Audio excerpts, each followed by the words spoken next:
नमस्कार,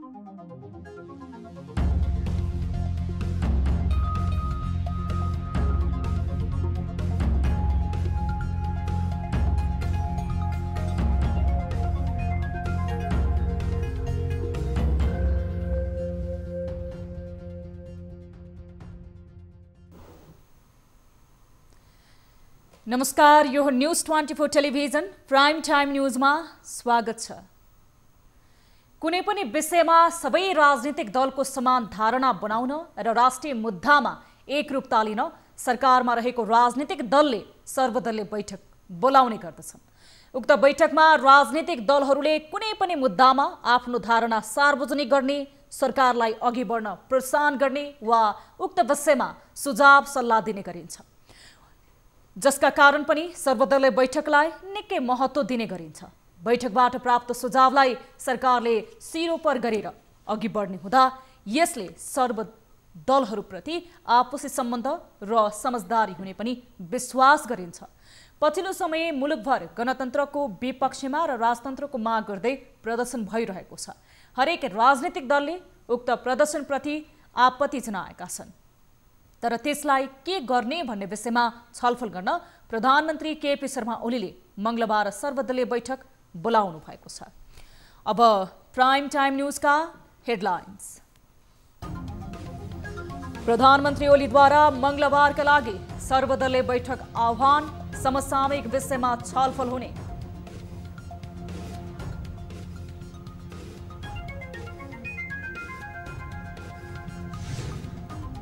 देशभर कोरोनाबाट 1600 संक्रमितको मृत्यु, 6000 जनामा पीसीआर परीक्षण गर्दा 1000 नयाँ बिरामी थपिए।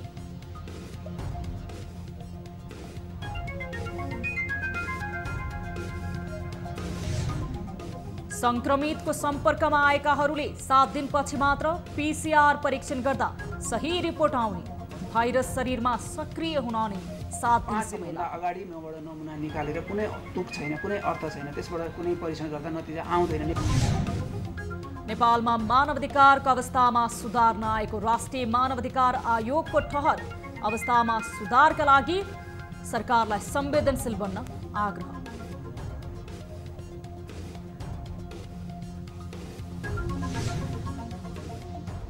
र अमेरिकामा कोरोनाको संक्रमण बढ्यो। क्यालिफोर्नियामा सोमबारबाट 3 साता र सन फ्रान्सिस्कोमा 2 साताका लागि लकडाउन।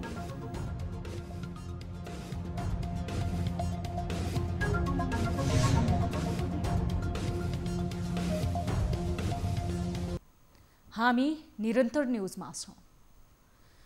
प्रधानमन्त्री केपी शर्मा ओलीले सर्वदलीय बैठक बोलाउनु भएको छ। देशका विभिन्न ठाउँमा पूर्व राजावादीको प्रदर्शन बढेपछि यसबारे छलफल गर्न ओलीले मंगलबार दिउँसोका लागि सर्वदलीय बैठक आह्वान गर्नुभएको हो। संसदमा प्रतिनिधित्व गर्ने सबै दलका नेताहरूलाई बैठकमा बोलाइएको बताएको छ।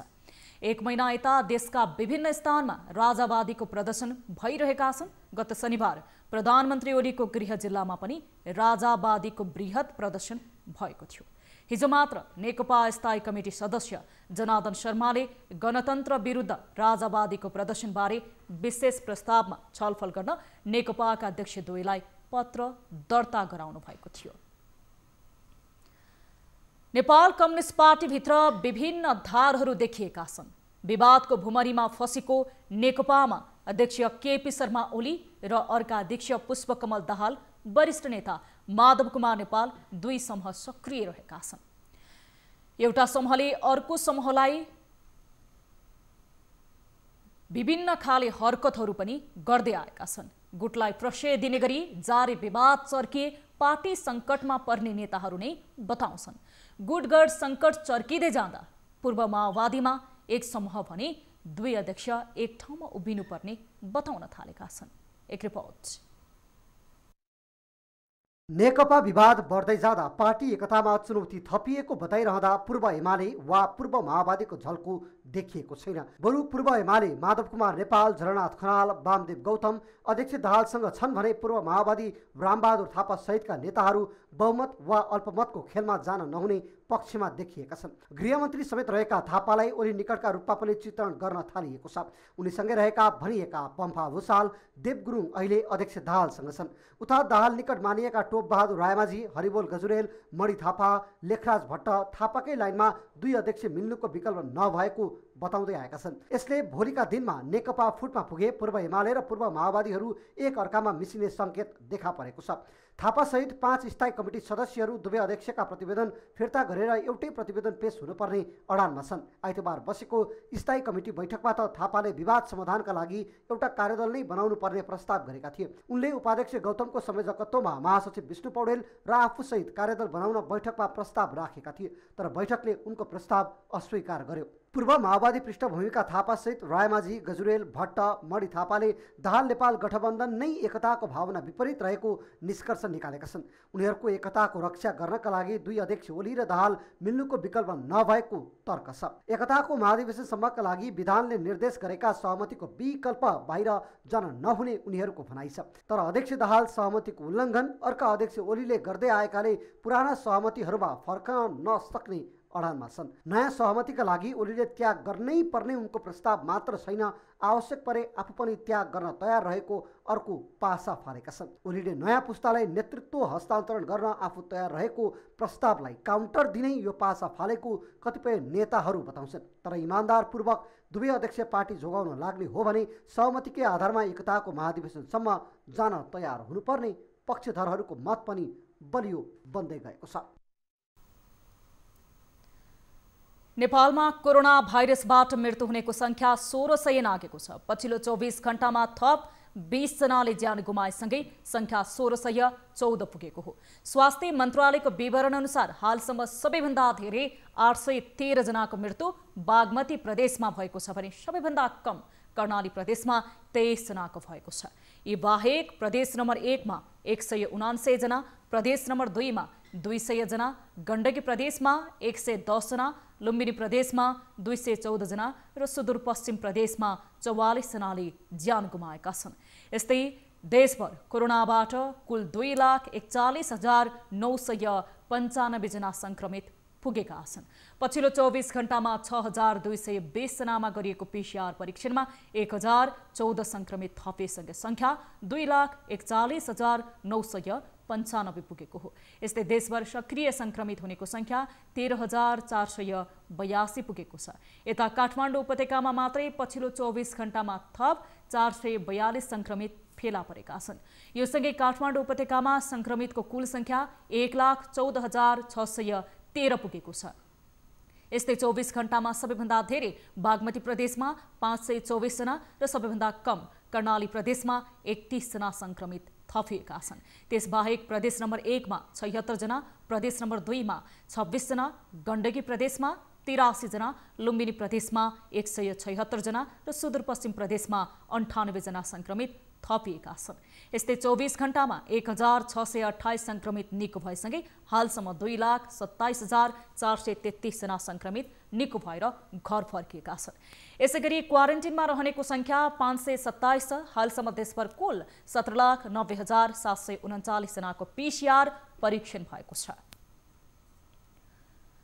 पछिल्लो समय PCR रिपोर्टको विश्वसनीयतालाई लिएर प्रश्न उठेको छ। नेपालमा एउटै व्यक्तिको फरक ल्याबबाट गरेको परीक्षणमा फरक रिपोर्ट आउन थालेपछि कोरोना पहिचान गरिने PCR परीक्षणमै गडबडी भएको हो कि भन्ने सर्वसाधारणको शंका छ।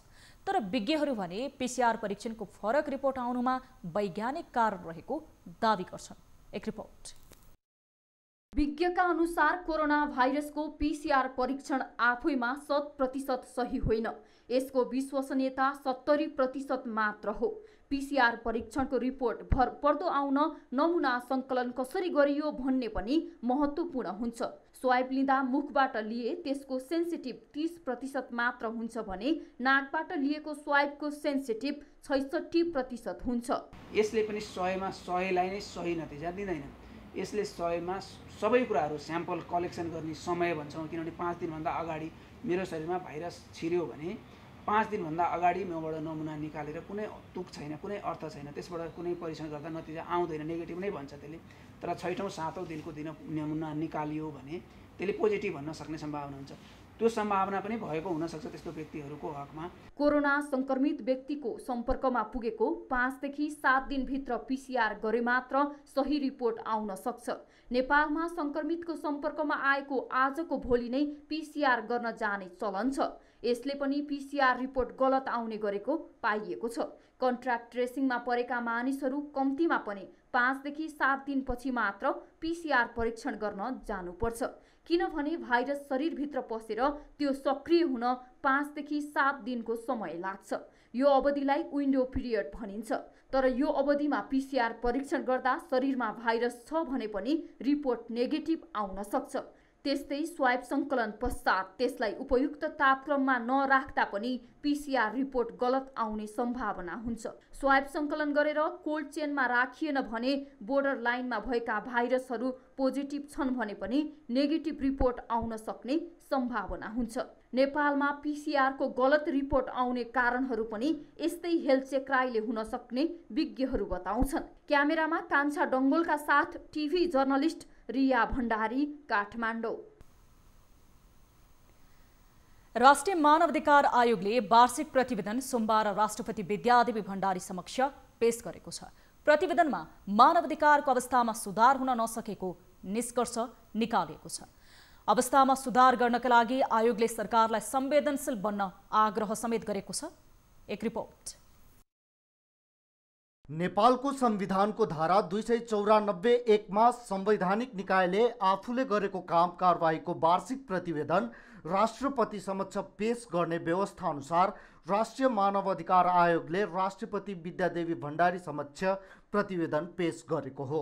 प्रतिवेदनमा गत वर्ष परेका उजुरी, ती उजुरी उप भएका छानबिन, अनुसन्धान विवरण, सरकारलाई गरेका सिफारिस तथा मानवाधिकार संरक्षण र संवर्धनका लागि भविष्यमा गर्नुपर्ने सुधार सम्बन्धी विवरणहरू समावेश गरिएको छ। साथै मानव अधिकारको अवस्थामा सुधार नआउनुको कारणहरू पनि औल्याइएको छ। राष्ट्रिय मानव अधिकार आयोगले औल्याएका मुख्य कारणहरू: मौलिक हक सम्बन्धी कानुन निर्माण गरिए पनि नियमावली बन्नुपर्ने लगायतका कारण कार्यान्वयन पक्ष चुनौतीपूर्ण बनेको, शान्ति प्रक्रिया, संक्रमणकालीन न्यायलाई निष्कर्षमा पुर्याउने सरकारी प्रतिबद्धताले अझै कार्यरूप लिन नसकेको, संविधानमा व्यवस्था भए बमोजिमका 3 तहका सरकार बीचको साझा अधिकार बीच कानुन निर्माण हुन नसक्नु, विस्तृत शान्ति सम्झौता भएको 14 वर्ष बितिसक्दा पनि पीडितले न्याय नपाउनु, संघीय संरचना अनुसार आयोगले तय गरेको आयोगको सांगठनिक संरचना झण्डै 3 वर्षदेखि प्रधानमन्त्री तथा मन्त्री परिषदको कार्यालयमा थन्किनु। यस्तै आयोगले प्रतिवेदनमा मानव अधिकार कार्यान्वयनमा सरकारको कमजोरीहरूलाई पनि औल्याएको छ।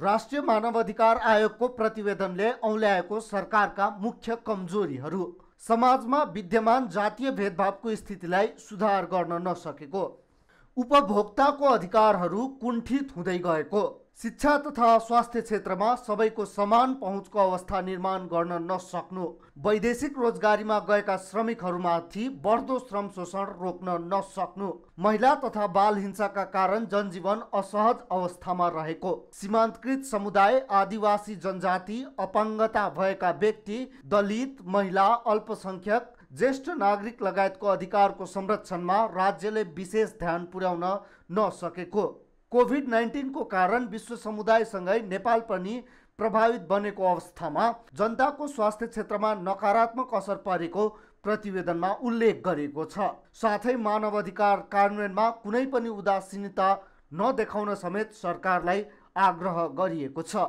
टिभी जर्नलिस्ट प्रशान्त ठाकुरको रिपोर्ट।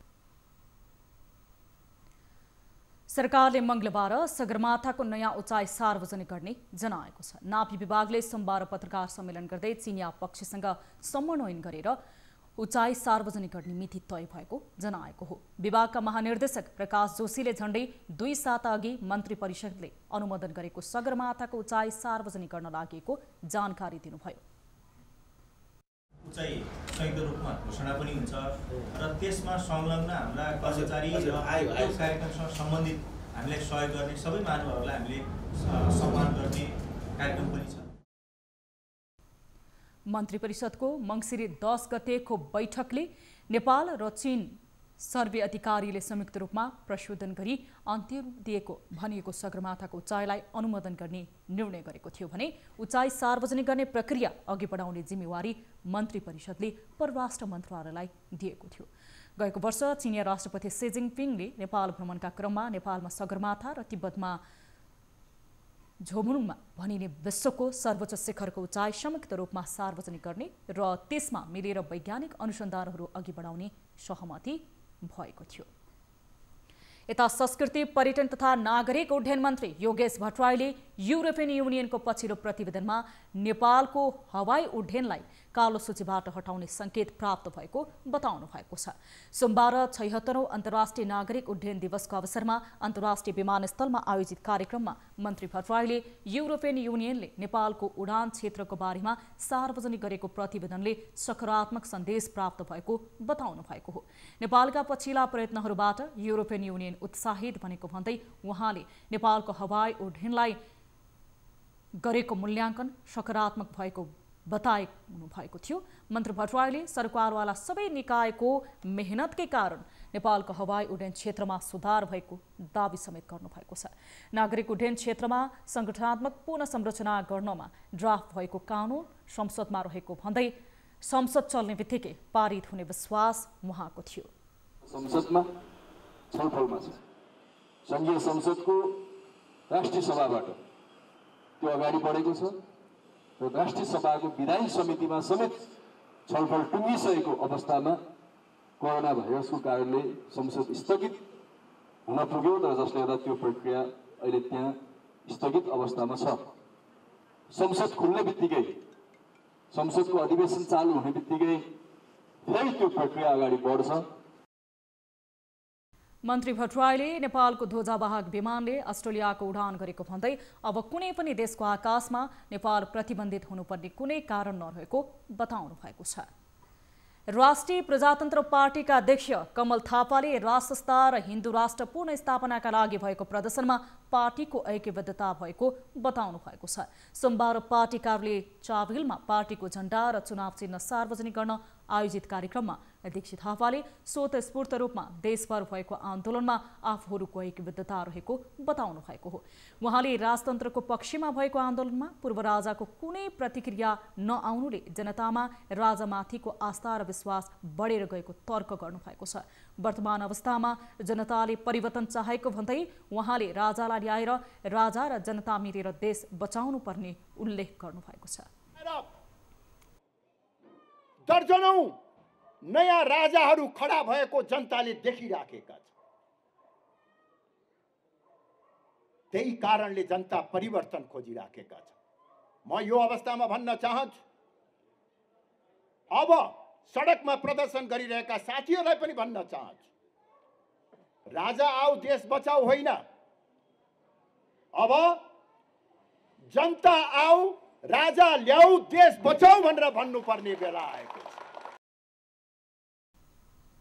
त्यस्तै राप्रपाका अध्यक्ष पशुपति शमशेर राणाले 2/3 बहुमत प्राप्त वर्तमान सरकार दिशाहीन र उपलब्धिहीन मार्गमा अघि बढेको आरोप लगाउनु भएको छ। जनताका लागि वर्तमान सरकारले सिन्का पनि भाँच्न नसकेकाले जनतामा निराशा छाएको उहाँको भनाइ छ। बहुमत दिएको कम्युनिस्ट पार्टीको सरकार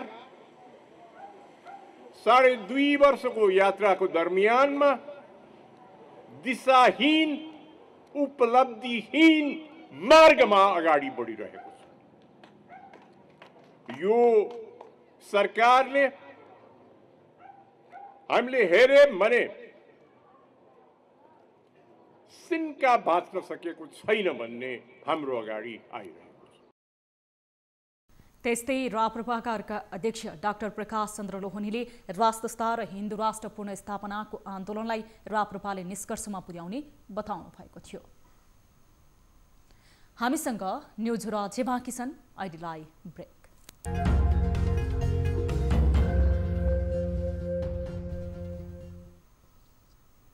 हामी निरन्तर न्यूजमा छौं। जिल्ला अदालत सुनसरीले बलात्कारको आरोप लागेका सिद्धबाबा भनिने कृष्णबहादुर गिरीलाई सफाई दिएको छ। सोमबार न्यायाधीश अर्जुन प्रसाद कोइरालाको इजालतले सिद्धबाबामाथिको आरोप पुष्टि हुन नसक्ने फैसला गरेको हो। इजालतले गिरीमाथि लगाएको अभियोगमा दाबी नपुग्ने भन्दै सफाई दिएको हो। सरकारी वकिलले पेशी सार्न दिएको निवेदनको बेवास्ता गर्दै न्यायाधीश कोइरालाले गिरीको पक्षमा फैसला गरिदिएका हुन्। सरकारी वकिल कार्यालयले महान्यायाधिवक्ता कार्यालयमा पठाएको मेसेल आई नपुगेको तथा यसअघि गिरीको मुद्दा हेरिरहेका सरकारी वकिल सरुवा भएकाले पेशी सार्न माग गरेको थियो। तर न्यायाधीश कोइरालाले पेशी नसर्ने भन्दै सुनवाई अघि बढाएका थिए। पेशी सार्ने पत्र दर्ता नभएपछि सरकारी वकिलका तर्फबाट बहस नै भएको थिएन। एक महिला अनुयायीले गिरीले आफूलाई बलात्कार गरेको भने 2076 पुस 10 गते प्रहरीमा जाहेरी दिएपछि सिद्धबाबामाथि मुद्दा दायर भएको थियो। घर नहुनेलाई घर दिने घोषणा प्रधानमन्त्रीदेखि मन्त्री सांसदहरूले भन्ने गरेका छन्। तर गरिबलाई नियति ठानेर झुप्रोमा बस्दै आएका पीडित नागरिकको उठिवास हुनुपर्ने कहिलेसम्म? सरकार जनताको लागि, जनताको सरकार भन्ने नारा मात्रै हो? आम नागरिकले उठाएका यी प्रश्नहरू गम्भीर छन्। कैलाली जिल्लाको धनगढी उपमहानगरपालिकाले एक द्वन्द्व पीडितलाई उठिवास लगाएको छ। उपमहानगरपालिका वडा नम्बर 1 मा बस्दै आएकी नरुदेवी बोहराको बस्ने थलो नै छैन। एउटा झुप्रो बनाएर बस्दै आएकी उनको झुप्रो प्रहरीको बलमा भत्काइएको छ। एक रिपोर्ट। यो कैलालीको धनगढी उपमहानगरपालिका 1 को नाला किनारामा बस्दै आएकी नरुदेवी बोहराको घरमा झुन्ड्याइएको ब्यानर, जहाँ लेखिएको छ, ए सरकार गरिबलाई गरी खान देऊ। तर आइतबार दिउँसो 2 बजे धनगढी उपमहानगरपालिकाको डोजरले त्यही नरुदेवीको टहरा भत्काइदिएको छ। सरकारी जग्गा अतिक्रमण गरी बसेको भन्दै प्रहरी सहितको टोलीले उनको टहरा भत्काइदिएको हो। अतिक्रमित जग्गा खाली गराउने उपमहानगरको निर्णय कार्यान्वयन गराउन प्रहरी सहितको टोली नरुदेवीको घरसम्मै पुगेको थियो। तर जबरजस्ती टहरा भत्काउने प्रयास गरेपछि स्थिति यस्तो तनावपूर्ण बनेको थियो।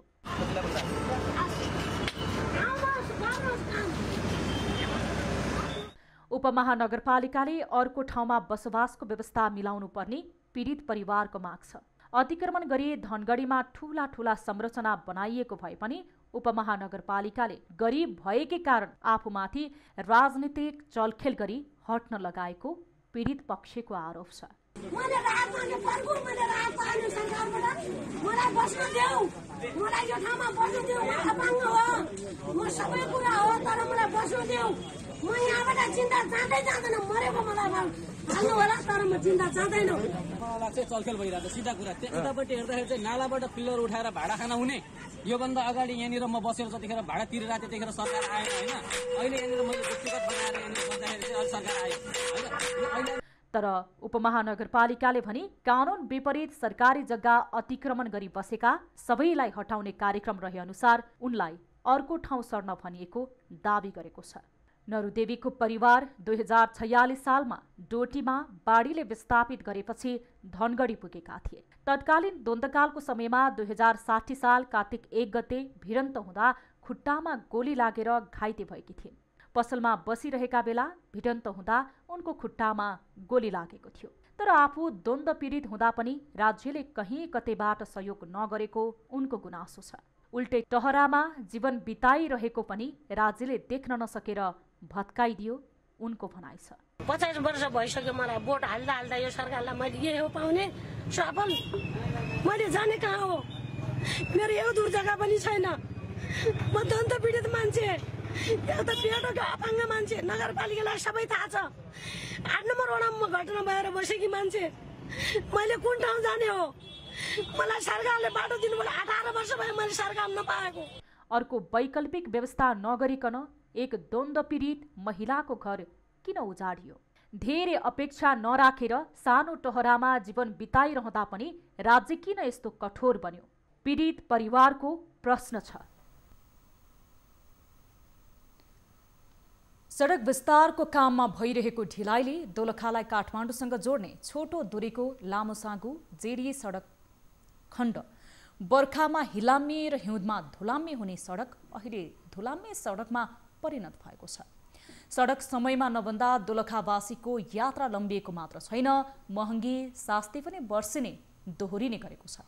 2 वर्षमा सक्ने गरी सडक विभागले 2072 कार्तिकमा सम्झौता गरेर ठेक्कामा लगाएको पहिलो सडक खण्डको काम अहिले करिब अन्तिम चरणमा पुग्दा सोही वर्षको चैतमा सम्झौता भएको दोस्रो प्याकेजको काम अझै अलपत्र छ। एक रिपोर्ट। यो हो दोलखाबाट राजधानी काठमाडौँ भित्रने प्रमुख प्रवेश मार्ग लामो साँगो जिरी सडक खण्डको अहिलेको अवस्थाको दृश्य। सडक विस्तारको काममा भइरहेको ढिलाइले दोलखालाई काठमाडौँसँग जोड्ने छोटो दूरीको लामो साँगो जिरी सडक बर्खामा हिलाम्मे र हिउँदमा धुलाम्मे हुने यो सडकको नियति नै बनेको छ। जिरी लामो साँगो सडक खण्डमा खाडीचौरदेखि मुडे 25 किलोमिटरको पहिलो प्याकेज 50 करोड 72,36,458 रुपैयाँ लागतमा ठेक्का सम्झौता भए पनि आधिकारिक प्रतिनिधि सुनौला खिम्तीका सञ्चालक भीमसेन भण्डारी कर छलीको अभियोगमा राजस्व विभागको कारबाहीमा परेपछि सडक विस्तार र निर्माणको काम केही समय प्रभावित भयो।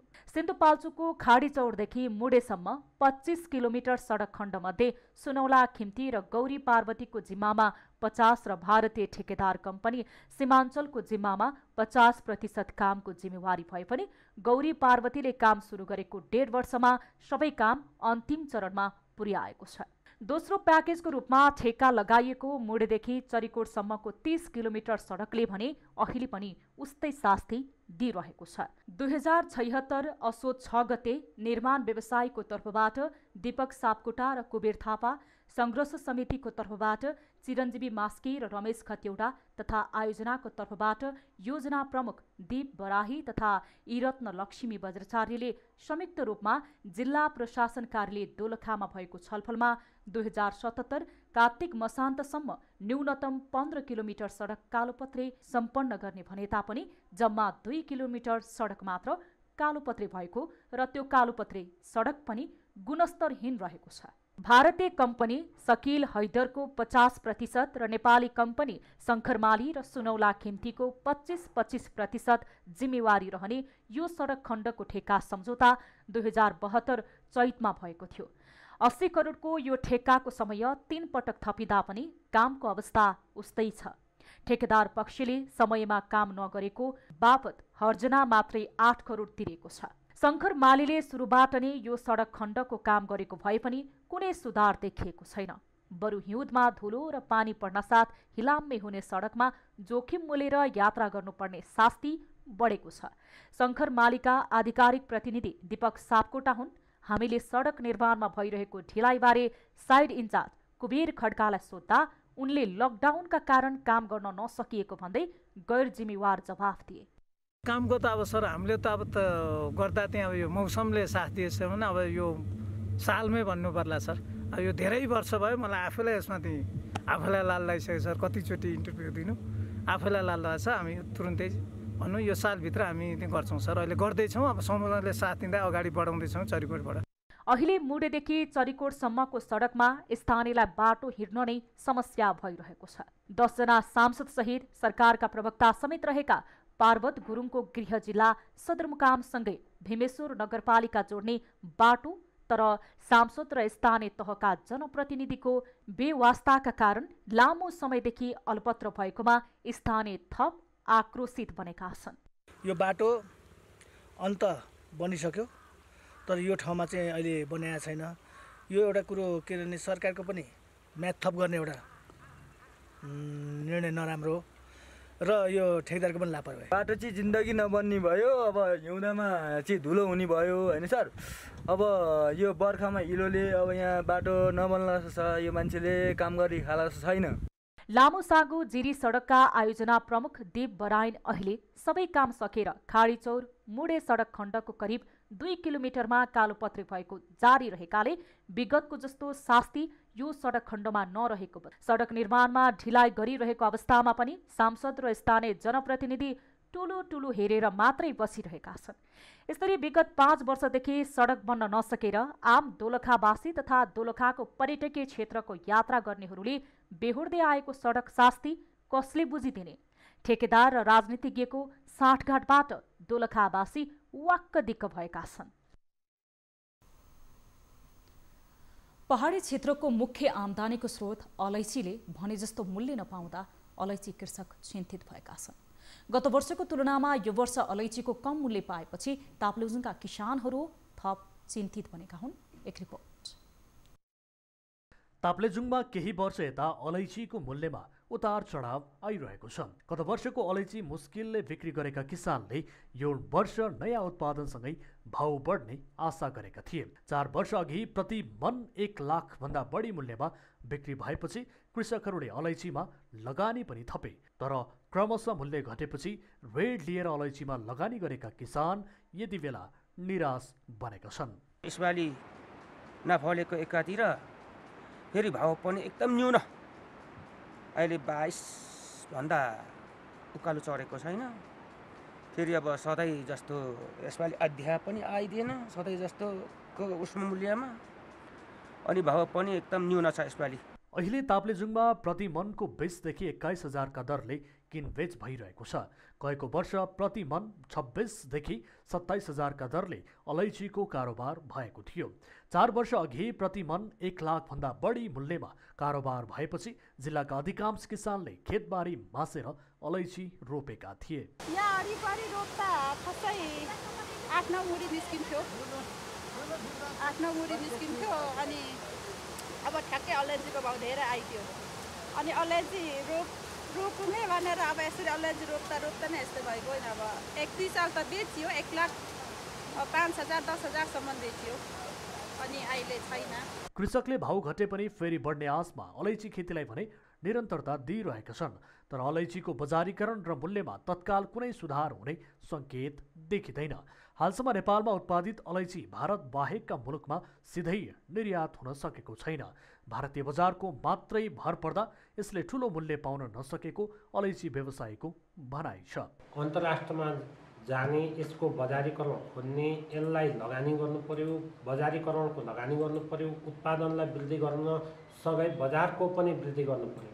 भारत लगायत पाकिस्तान, भुटान, बङ्गलादेशको ट्याक्सहरूसँग समन्वय गर्नु पर्यो र समझदारी गरेर गयो भने यसको दाम अहिले पनि साउदी अरब र कतारमा राम्रो भएको कारणले गर्दा हामीलाई पनि त्यो मूल्य सोसरको मूल्य बनाउन राज्यले पहल गरियो।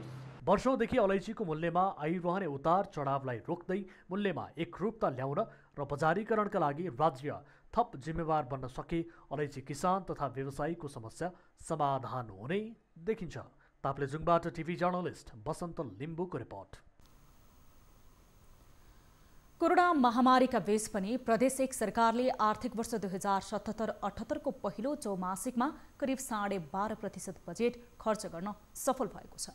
कोभिडका कारण आर्थिक विकासका गतिविधिहरू प्रभावित भइरहेको बेला चालुतर्फ करिब 8% र पुँजीगततर्फ करिब 15.5% गरी करिब 4 अर्ब 96 करोड रुपैयाँ खर्च भएको हो। यसअघि गत वर्षमा करिब 7% मात्र बजेट खर्च भएको थियो।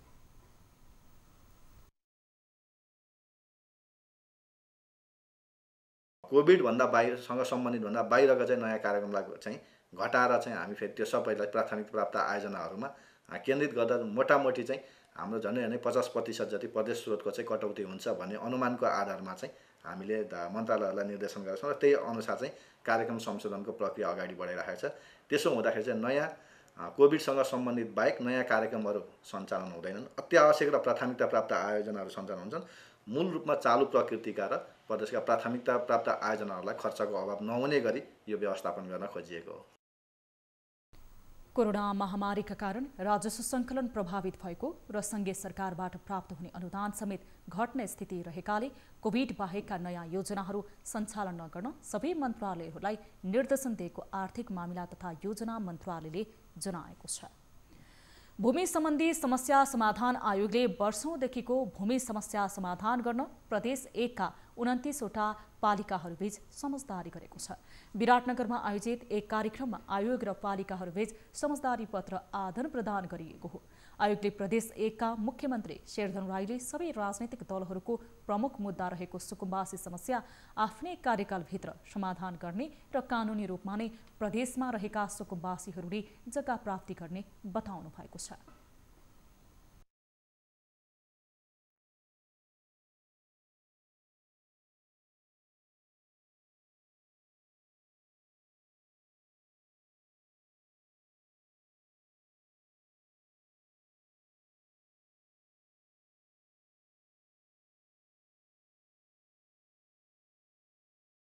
यसलाई समाधान गर्ने हाम्रो पहिलो दायित्व, हाम्रो चाहिँ कर्तव्य, हाम्रो जिम्मेवारी भन्ने कुरालाई मनन गर्यो। त्यही मनन गरेकै हुनाले नै ऐन बनाउने, कानुन बनाउने कामको थालनी भयो। त्यसले अलिकति समय लियो, आधा समय बितिसकेको छ। तर कानुन बनेर जुन आयोग बनेर आयोगले जुन प्रकारले संसद समाधानको निम्ति सम्पूर्ण आवश्यक तयारीहरू गरेको छ, यो असाध्यै ठुलो कुरा, असाध्यै ठुलो मतलब चाहिँ उपलब्धिको कुरा। आयोगका अध्यक्ष देवी गेवालीले विगतका आयोगहरू कानुनी जगमा नरहेका कारण भूमि सम्बन्धी समस्या यथावत रहेकाले सरकारले भूमि ऐन 2021 को 8औं संशोधन गरेर वैधानिकता दिन लागेको जानकारी दिनुभएको छ। समस्या समाधान गर्न नेपाल सरकारले एक आयोगको गठन गर्न सक्ने छ भन्ने कुरालाई कानुनमै उल्लेख गरिसकेपछि यो आयोग कानुनको आधारमा खडा भएको आयोग हो भन्ने कुरा स्थापित गर्न सकियो। मुलुकभर करिब 28% जग्गा आबादी रहेकोमा 25% जग्गा अझै पनि राज्यको दायरामा आउन सकेको छैन। भूमि सम्बन्धी समस्या समाधान भए ती जग्गाहरू समेत राज्यको राजस्वको दायरामा आउने विश्वास गरिएको छ। नेपाल र भारतका वाणिज्य सचिव नेतृत्वको अन्तर सहकारी समितिको बैठक सम्पन्न भएको छ। मङ्सिर 11 गतेमा परराष्ट्र सचिव स्तरीय द्विपक्षीय वार्ता भएपछि दुई देशबीच वाणिज्य सचिव स्तरीय संयन्त्रको बैठक भएको हो। बैठकमा व्यापार एवं वाणिज्य क्षेत्रका प्रमुख एजेन्डामा भएको प्रगतिबारे समीक्षा भएको भारतीय दूतावासले जनाएको छ। अनधिकृत व्यापार नियन्त्रणका लागि व्यापार पारवहन तथा सहकार्यको विषयमा यो संयन्त्रमा छलफल हुँदै आएको छ। बैठकमा व्यापार तथा पारवहन सन्धिको बृहत समीक्षा, रेल सेवा सम्झौतामा संशोधन, लगानी प्रबन्धनका लागि भएका पहल तथा प्रयास, संयुक्त बिजनेस फोरमको गठन, दुवै पक्षबीच व्यापार पूर्वाधारको विकास तथा स्तरमा सामञ्जस्यता लगायतका विषयमा छलफल भएको भारतीय दूतावासले जनाएको छ। बैठकमा नेपालको नेतृत्व वाणिज्य सचिव डाक्टर वैकुण्ठ अर्यालले गरेका थिए भने भारतबाट 15 सदस्यीय टोलीको नेतृत्व नेपालका लागि भारतीय राजदूत विनय मोहन क्वात्रा र वाणिज्य सचिव अनुप बाधकले गरेका थिए। बैठकमा दुवै पक्षबाट विभिन्न मन्त्रालयका अधिकारी सहभागी थिए। अब बिजनेस न्यूज।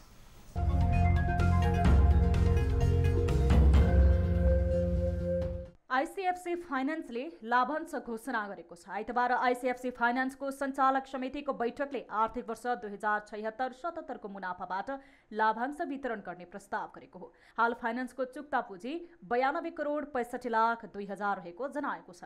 कम्पनीले 10.50% बोनस सेयर र कर प्रयोजनको लागि 4.50% नगद लाभांश गरी कुल 15% लाभांश वितरण गर्ने प्रस्ताव गरेको कम्पनीले जनाएको छ। कम्पनीको उक्त प्रस्तावलाई नेपाल राष्ट्र बैंकले स्वीकृति दिएपछि फाइनान्सको आगामी साधारण सभाले सो घोषणा पारित गरेपछि लगानीकर्तालाई लाभांश वितरण गरिने फाइनान्सले जनाएको छ। मुक्तिनाथ विकास बैंकले लाभांश घोषणा गरेको छ। बैंकको आइतबार बसेको सञ्चालक समितिको बैठकले आर्थिक वर्ष 2076-77 को मुनाफाबाट लाभांश वितरण गर्ने प्रस्ताव गरेको हो। बैंकले 11.25% बोनस सेयर र कर प्रयोजनको लागि 4.26% नगद लाभांश गरी कुल 15.51% लाभांश वितरण गर्ने प्रस्ताव गरेको छ। बैंकको उक्त प्रस्तावलाई नेपाल राष्ट्र बैंकले स्वीकृति गरेपछि बैंकको आगामी साधारण सभाले लाभांश घोषणा पारित गरेपछि लगानीकर्तालाई वितरण गरिने बैंकले जनाएको छ। नेपाल वन पैदावार उद्योग व्यवसायी महासंघले वन पैदाजन्य उद्योग व्यवसायको समस्याप्रति सरकार गम्भीर नभएको गुनासो गरेको छ। सोमबार नेपाल उद्योग वाणिज्य महासंघका पदाधिकारीहरूलाई स्वागत तथा सम्मान गर्दै वन पैदावार व्यवसायको समस्या राखेका हुन्। व्यवसायीहरूले नेपालमा वन जंगल तथा काठजन्य उद्योगको पर्याप्त स्रोत भए पनि विदेशबाट काठजन्य वस्तुको आयात हुँदा स्वदेशी वस्तुले बजार नपाएको गुनासो गरेका छन्। तर्फको सदस्य दिने भनेर उहाँहरूले निर्णय गर्नुभयो र हामी सायद कति वर्ष अहिले 6-7 वर्ष समथिङ त्यस्तै होला उद्योग वाणिज्य महासङ्घको पत्रकर्ताको सदस्यको। कार्यक्रममा उद्योग वाणिज्य महासङ्घका नवनिर्वाचित अध्यक्ष शेखर गोल्छाले निजी क्षेत्रको समस्या समाधान गर्न महासङ्घ प्रतिबद्ध भएको बताए। तपाईहरुको समस्या हामी उद्योगिक व्यवसायहरूको समस्या समाधान गर्छ भन्ने विश्वासको साथ हामी अगाडि पनि बढेका छौँ।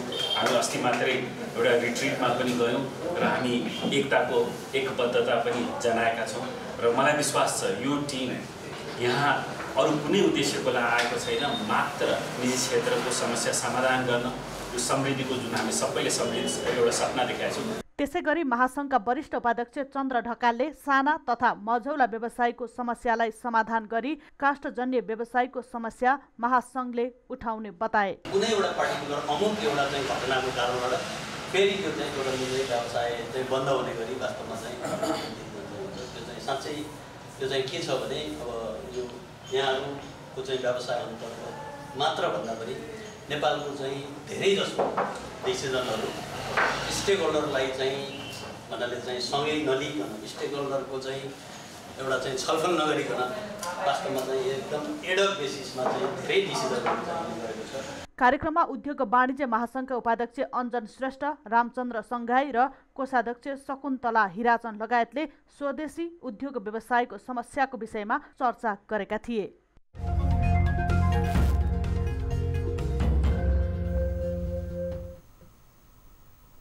हामीसँग न्युजहरू अझै बाँकी छन्, अहिले live brake.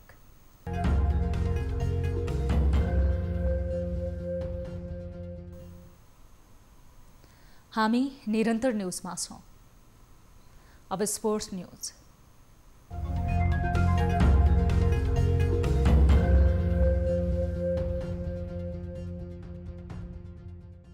Chicago open online taekwondo च्याम्पियनसिपमा नेपालका 4 टेक्वान्डो खेलाडीले पदक जितेका छन्। वङ टेक्वान्डो एकाडेमीको आयोजनामा सम्पन्न अनलाइन पुम्से च्याम्पियनसिपमा नेपालका सन्दीपा अमगाई, सञ्जीव नेपाली, राजु नगरकोटी र प्रेम कुमार दर्नालले पुम्सेतर्फ विभिन्न उमेर समूहमा पदक जितेका हुन्। सन्दीपा र सञ्जीवले 2 पदक जित्दा राजु र प्रेम कुमारले 1-1 पदक जितेका हुन्। सन्दीपाले महिला 30 वर्ष मुनि र सञ्जीवले 31 वर्षदेखि 40 वर्ष उमेर समूहको स्पोर्ट्स पुम्से र ट्रेडिसनल परम्परागत पुम्सेमा पदक जितेका थिए। सन्दीपाले ट्रेडिसनल पुम्सेमा रजत पदक जित्दा अमेरिकाकी डिना पाजाजेटसँग पराजित भइन्। डिनाले 5.833 अङ्क र सन्दीपाले 5.667 अङ्क प्राप्त गरेकी थिइन्। यस्तै उमेर समूहमा अमेरिकाकै ड्रायन हिन हुमल तेस्रो स्थानमा सीमित भइन्। स्पोर्ट्स पुम्सेमा भने सन्दीपा तेस्रो स्थानमा खुम्चिन्।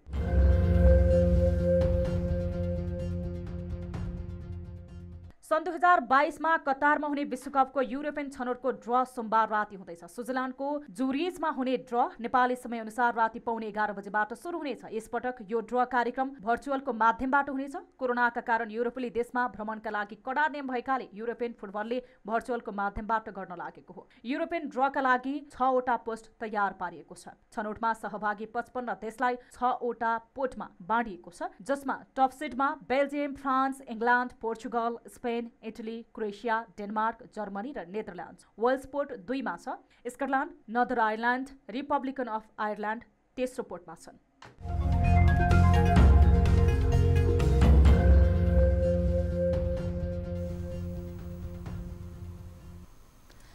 अब विद्या बस्नेतको साथमा फटाफट न्युज।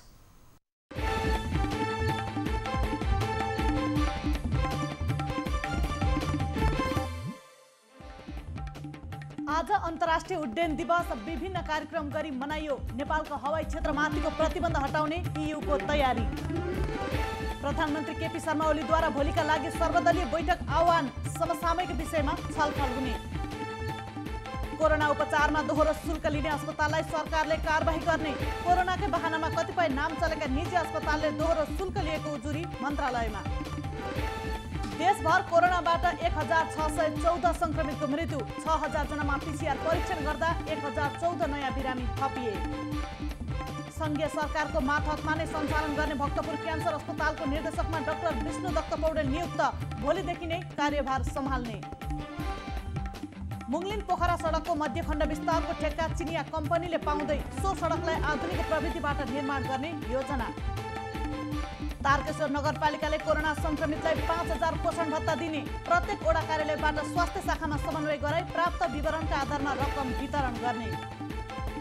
राजपुर बम काण्डका नाइके सांसद अफ्ताब आलमका भाइ पनि भारतबाट पक्राउ। रौतहट बम काण्डमा मुछिएका 55 वर्षीय महताब 13 वर्षपछि पक्राउ। कञ्चनपुरको महेन्द्रनगर स्थित महाकाली अस्पतालमा नगरपालिकाले किनेको पीसीआर मेसिन अझै सञ्चालनमा आएन। 38 लाखमा किनेको मेसिन 2 महिनादेखि थन्कियो। अमलेखगञ्ज मोतिहारी पेट्रोलियम पाइपलाइनबाट पेट्रोल पनि आपूर्ति गर्ने निगमको तयारी, कागजी प्रक्रिया अन्तिम चरणमा। रौतहटमा ग्राहक बनेर पसल चोरी गर्ने 2 भारतीय नागरिक पक्राउ। पक्राउ पर्नेमा 19 वर्षीय मुन्ना शाह सोनी र 14 वर्षीय नाबालक पनि। काठमाडौँको मुनि भैरव स्थित एनआइसी एसिया बैंकको एटीएम मेसिन फोडेर चोरी गर्न खोज्ने एक व्यक्ति पक्राउ। पक्राउ पर्नेमा काठमाडौँ महानगरपालिका 32 कोटेश्वर बस्ने सिन्धुपाल्चोकको 12 विषय घर भएका 19 वर्षीय अनिल तामाङ। सुदूरपश्चिम प्रदेशमा 1 महिनामा 4 सवारी साधन दुर्घटना, 22 जनाको मृत्यु। भूमिहीनहरूको समस्या समाधानका लागि प्रदेश 1 का 29 वटा पालिका बीच समझदारी, असार मसान्तभित्र पहिचान र प्रमाणीकरण गरी घर घरमै लाल पूर्जा दिने। सङ्घुवा सभामा निर्माणाधीन 900 मेगावाटको अरुण तेस्रो जलविद्युत आयोजनाको ड्याम साइटमा मजदुरहरू आन्दोलित। ज्याला बढाउन माग गर्दै मजदुर आन्दोलित भएपछि आयोजनाको काम अवरुद्ध। 396 आधारभूत अस्पताल मध्ये 122 वटा मात्र निर्माण प्रक्रियामा। जनप्रतिनिधि बीचकै विवादका कारण धेरै स्थानमा अस्पताल निर्माण अवरुद्ध। उदयपुरमा 6 महिना अघि जडान गरिएका 2 वटा भेन्टिलेटर प्रयोगविहीन। प्राविधिक जनशक्ति व्यवस्थापन नहुँदा लाखौं खर्च गरेर उपचारको लागि बाहिर जान बाध्य।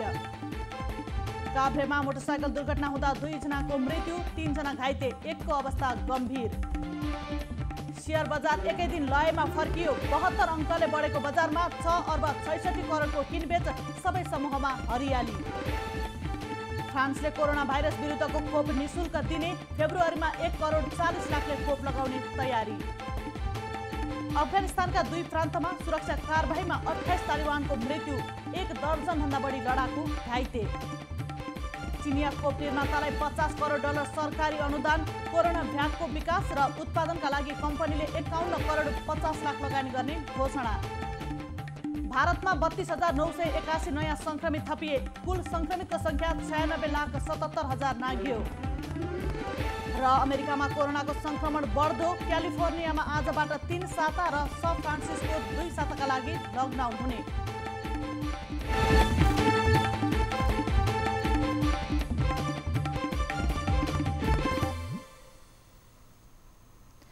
प्राइम टाइम न्यूज सक्नु अघि अहिलेसम्मका हेडलाइन्स पुनः एकपटक।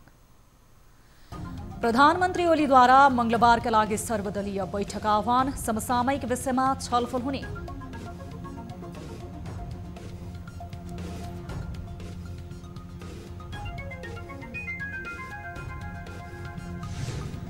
देशभर कोरोनाबाट 1600 संक्रमितको मृत्यु, 6000 जनामा पीसीआर परीक्षण गर्दा 1000 नयाँ बिरामी थपिए।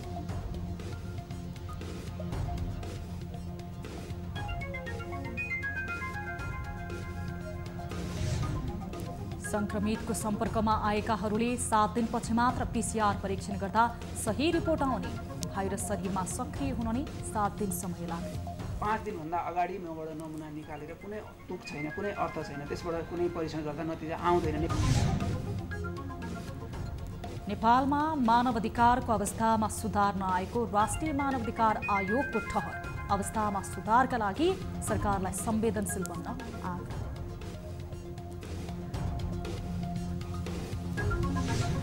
र अमेरिकामा कोरोनाको संक्रमण बढ्यो। क्यालिफोर्नियामा सोमबार 3 साता र सन फ्रान्सिस्को 2 साताका लागि लकडाउन हुने।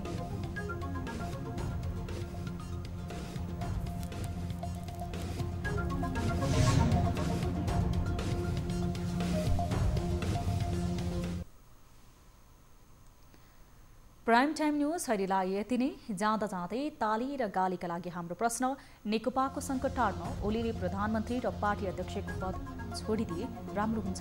राम्रो हुन्छ भनेले तालीमा र अहिले छाड्नुहुन्न भनेले गालीमा भोट गर्न सक्नुहुनेछ। थप न्युजका लागि हाम्रो वेबसाइट www.news24nepal.com हेर्न नभुल्नुहोला। साथै तपाईले हामीलाई फेसबुक, ट्विटर र युट्युबमा पनि फलो गर्न सक्नुहुनेछ। यस्तै मोबाइल, भाइबर, इमेलबाट न्युज24 टेलिभिजनको हेल्प डेस्कमा कुनै समस्या र गुनासो छन् भने प्रत्यक्ष रूपमा सम्पर्क राख्न सक्नुहुनेछ। हामी निरन्तर न्युजमा छौं। नमस्ते।